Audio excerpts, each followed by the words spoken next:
So pigs are by far the most underrated livestock that someone can raise on their farm, homestead, or even in the backyard. They're personable, they're easygoing, they're friendly, and very forgiving animals. But before you buy some pigs to raise for yourself, you need to watch this video to save you a lot of time, money, and even maybe your religion when you acquire pigs. I'm Rod from Dowdle Family Farms, and I've raised hundreds of pigs on pasture on our farm here in Mississippi. I've made money on choosing the right pigs, and I've lost thousands of dollars by raising the wrong pigs and then trying to breed them. I want to help you get started off so that you're raising your pigs much easier, cheaper, and it's an enjoyable process for you and your neighbors. There are two major decisions and several minor decisions that you need to make when you get your first pigs. First, let's look at the breed. Start off with a standard meat pig like Duroc, Berkshire, Hampshire, Yorkshire, Old Spot, or even Tamworths, large blacks, and others like those. A cross between any of these meat breeds works well too, as long as it doesn't have any lard genetics in it. I would not, under any circumstance, recommend starting off with a Juliana, Cooney, Idaho pasture pig, pot-bellied, mulefoot, American guinea hog, and I certainly would not start off with Mangalitzas. Eventually, you may want to move to one of these lard breeds, but start with your standard meat breeds like I mentioned. There are several reasons. First, lard breeds are usually more expensive to raise. Piglets are often more expensive because the breeding stock is more expensive to feed, and they have smaller litters. It seems ridiculous to me to spend nearly $200 for a Cooney feeder pig that'll be a 150 to 200 pound lard ball in a year or so. When you do process them for meat, you'll have a much higher fat ratio than you're expecting. Fat on meat pigs is great, but let's be real, most customers don't want to spend that much money on fat and less money on meat. Another reason lard pigs are more expensive to raise is that they grow slower and they're not as efficient at converting food to meat. They can convert it to lard quickly, but most of the lard breeds are much slower growers, taking a year or two to get to market weight. Additionally, people will say that they eat less grain, and this has been my experience as well on a daily basis. They may eat 1 or 2 pounds of grain per day, but over a longer period of time. Just because pigs are free, like a pot-bellied pig, doesn't mean their upkeep is free. Now, I've raised American guinea hogs, pot-bellied pigs as pets, and Mangalitzas, and I'm here to tell you that the Mangalitzas nearly broke our farm financially. That's not always going to happen, but the cost associated with lard pigs is so much higher than meat pigs, and you get a very different product. Also, the standard for raising pigs is set with meat pigs. What I mean by that is there's a lot of available information about caring for Durocs, Yorkshires, Chester Whites, Berkshires, Duroc, and many others. Also, you can give feeder pigs that are meat pigs access to free choice grain, and they will pack on the muscle and grow. But if you do that with lard breeds, they will put on a lot of fat, and it is expensive fat. You'll also get an idea of how easy pigs can be. When you pick the right feeder pigs for meat breeds, you get good, personable meat pigs that are easy to keep, and they should be ready for the processor in 5 to 7 months. It's a short-term commitment compared to a year or two with lard pigs. With lard pigs, it'll be a lot more time. You'll have at least one group of feeder pigs year-round, and maybe 2 or 3 groups to keep the same meat supply that you would with meat pigs. Also with meat pigs, you can choose which 6 months out of the year you want to raise your pigs. Maybe you have more feed available in the spring and you want to have your pigs be 100 to 150 pounds in March when you have a lot of clovers and brassicas growing really well to save you some money on feed costs. Or maybe you want to finish them out on acorns in the fall, and so you plan to have them ready at about 200 pounds in October, so they'll put on a lot of fat. There's a lot more flexibility with standard meat pigs than with lard pigs. Next, if you're selling pigs for meat, your customers are going to expect more standard meat pigs and the cuts you get from those. Most meat pigs finish out to about 320 pounds or so and will have a meat to fat ratio of 70 to 30. With lard pigs, it's often going to be 30% meat and 70% fat, and you're paying more for it. And if you're selling based on your true cost of inputs, your customers are going to be paying more money for that lard. Now, if you're doing it just for yourself, you're still inputting a lot more money for lard, and you may prefer having more of a meat pig. Now, let me be clear. I'm not saying that there's no place for lard pigs. You may decide to try raising some after a batch or two of meat pigs. We've done that over the years and still have some now, and that's okay. But at least at that point, you'll have a place of comparison. Now, the second most important issue is to focus on feeder pigs first, not breeding pigs. I often see people jumping into pigs and they want to breed them immediately. They love the idea of being sustainable with their own breeding pigs. Or maybe like me, you've had a difficult time acquiring feeder pig genetics and think maybe you should start breeding them yourself. You may be like a lot of other people though, and the thought of seeing all these little piglets running around on pasture and following their mother and playing is just so joyous. Or maybe you see a price tag for pigs and think that you can save $50, $75, or even $100 per piglet by raising them cheaper. You can't. Not if you've never raised pigs before. There's a huge learning curve when raising pigs, especially if you've never been around a lot of livestock. Now, the YouTube videos about raising pigs make it look easy, and feeder pigs are easy. Breeding them is a whole nother story. Let me explain. Like I mentioned earlier, you can get a good pig grower ration and feed your feeder pigs free choice of that grain. They may waste a little bit of a feed and it may cost you a little bit more, but for the most part it works out quite well. They'll eat good quality forages with their free choice feed because pigs like variety.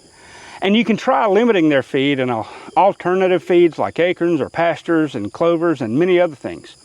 Feeder pigs are pretty easy. To save money on cost, however, you need to learn a lot about the nuances of swine nutrition before you can get a good start with feeder pigs and learn how to grow them on primarily forages. Now, if you feed breeder pigs the way you feed feeders, you have a good chance of killing the mother and the piglets all during birth. They need feed to be rationed so their piglets don't get too big in utero. Further, to increase fertility, they need more nutrition when they're breeding, but they need limited nutrition during gestation. Once they have farrowed, they need basically unlimited feed to provide milk for all those piglets. Then you need to sort out how to wean, castrate, and manage the piglets safely. And let me be clear, this is not all as difficult as I'm making it out to be, but breeding pigs is very, very different from raising feeder pigs as well. Now, there are also health issues and more costs. Let's take a look at the health issues associating with breeding pigs compared to feeder pigs. If you get good quality meat breed feeder pigs that are healthy and wormed, you should not experience any significant health problems if you rotate them around on pasture, as I suggest in this series, especially if you've not raised pigs before. Now, that's not to say you may never need to worm your pigs, but there are far fewer issues with parasites in feeder pigs because they're on the farm for a short period of time. But when you bring breeders on your farm, the same pigs will continue to move around on the same paddocks year-round. Parasite loads can dramatically increase without a whole lot of rest on those paddocks. With feeder pigs, your paddocks may get rest for 6 months or maybe even a year, decreasing the likelihood of heavy parasite loads. Then you need to figure out how to worm 400-pound pigs, which can be difficult. The management is just a little trickier. It's not that hard, but it's just a little trickier. Further, people make farrowing pigs on pasture look easy. My pigs farrow on pasture unassisted for me. I just give them some dry hay or straw to farrow in, and my pigs prefer, in my climate, farrowing like that without huts. But I've also developed good breeding genetics with good mothering instincts that don't squash piglets. They don't need help farrowing. If I were to overfeed my sows, they would need help farrowing, and it's just smarter for most people to get a good idea of raising pigs on pasture and then get used to the pigs and go from there. Additionally, people sell breeder pigs anywhere from $200 to $1,000 or more. A lot of people sell breeding stock for a lot of money, and that breed quality is not right by anyone's standards. Less than 5% of males should be breeding quality, and about 10%, maybe 20% of females should be breeders. Most importantly, however, I value very different things in my breeding program than other people do in their breeding programs. I don't want pigs that have been babied, farrowed in barns, and etc. if I'm raising them on pasture. Finally, you may jump into breeding pigs and think you like Cooney or Berkshires or Durocs or any other breeds, only to find out that that breed just does not work well for you. You may spend thousands of dollars, months trying to get those genetics right, and then only to find out that that's not really the kind of pig that you want on your farm. So what do you look for when you get your first pigs? You've decided to avoid the lard breeds for the first set of pigs that you're going to raise, and you're not planning to farrow on pasture yet. Well, making those decisions weeds out the vast majority of complications. It's hard to get bad feeder pigs in this way, but let's take a look. First, the gender of the feeder pigs doesn't matter a whole lot, but make sure that if you get males, that they are castrated. If you get them from a breeder that won't castrate them for you, I would not buy them. There are too many management issues for uncut boilings, from dealing with boar taint, which makes the meat inedible for a lot of people, to the mature boars breeding their pen mates, or worse yet, the gilts jumping through the fences to breed with the boars. Now, if you're comfortable castrating piglets, then go for it. I castrated my first pigs without anyone showing me how. I've castrated hundreds of bull calves over the decades now, and I was very comfortable doing it. Secondly, you want pigs that already have a worming protocol in place, preferably wormed with both febendazole and ivermectin. Those two drugs cover many of the same parasites, but they also treat parasites that the other one doesn't. Preferably, they'll have been treated within a week or two of you picking up your piglets. You can worm them yourself. It's not that hard, but it can be a little tricky, but it's easier initially if they're already wormed. Do not trust that the pigs have been wormed with diatomaceous earth, pumpkins, garlic, or any other natural remedies. Do not trust that the breeder has never had parasite problems. Worm them if they have not been wormed already. If you want to try other methods when you're experienced with raising pigs, go for it. But if you bring pig parasites on your farm with heavy loads, you will have all kinds of problems in the future. Third, you want piglets that are growing faster than their litter mates. Now, if you see the litter mates all together, grab the ones that have been growing faster than the others. They're competing for food better, they're growing better, and typically they're going to be a little bit healthier as well. Barrows, which are castrated males, tend to grow a little bit, about 5 to 10% faster than the females, though some females grow faster than the underperforming barrows. Boarlings, uncut males, will grow about 20% faster than females, but you don't want them in your mix for the problems I mentioned above. Fourth, look for piglets that are well formed, straight across the back with good musculature. Occasionally, I'll get a pig with a hump in its back.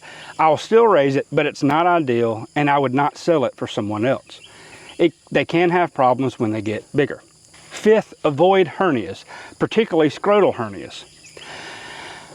Now, I've seen two different types of hernias in the feeder pigs that I've purchased, and I've had none of them in the pigs that I've bred. Occasionally, you'll find piglets with umbilical hernias, and they often appear as kind of a bulbous sac around the penis area. I haven't seen any in the females. From what I understand, they're often caused from the abdominal wall not healing around the umbilical cord very well, likely from an infection after birth. I had one feeder piglet with one, and when you pressed on that sac, urine came out of its penis. It was no longer infected. If this is the case, it may just be a cosmetic issue, but I'd avoid them the first time just to be on the safe side. Scrotal hernias appear around the scrotum, as the name suggests, and you'll notice a distinct swelling around the testicles. Usually one is more lopsided than the others. A knowledgeable vet can fix this for you and castrate, but if you live in pig country, you may find someone else who can handle it. Chances are, if you try to castrate one of those pigs with a scrotal hernia, you're going to kill them. If you have a vet do it, it's going to cost you more to fix them than the pig is worth, even if you get the pig for free. Also, because they're not castrated, you'll likely run into boar taint issues unless you process the pig at 150 pounds or so. Now, fifth, there are a few issues related to the color of pigs. I prefer dark-skinned pigs because of sunburning issues. Though I do provide shade and wallows, dark-skinned pigs seem to have fewer issues in my experience. Now, I have had a lot of Chester Whites over the years, and they've performed well on pasture, and honestly, I did not have any sunburn issues with them. It's not a huge issue, but it is something to think about. I just prefer, all things being equal, darker-skinned pigs. Sixth, avoid cold pigs from confinement operations. Occasionally, I'll see pigs for sale that are from confinement operations. Most of the times, I suspect that they're cold piglets that aren't growing very well, usually the runts out of the litters, and if that's all you can find, maybe give it a try. But they're removed already because they are underperforming. And it's also possible that you can find pigs from confinement that aren't cold pigs. If they're stolen, you don't want to deal with them, of course, but if they're overruns or for whatever reason, the pigs will be fine on pasture. Maybe not as good as those raised on pasture, but they will be fine. Now, before I conclude, let me address an issue that I'm often asked about, and that's show pig genetics. I'm not a fan of show pig genetics because they breed for qualities that are different from what I value. However, I started off with show pig culls because that's all I could find.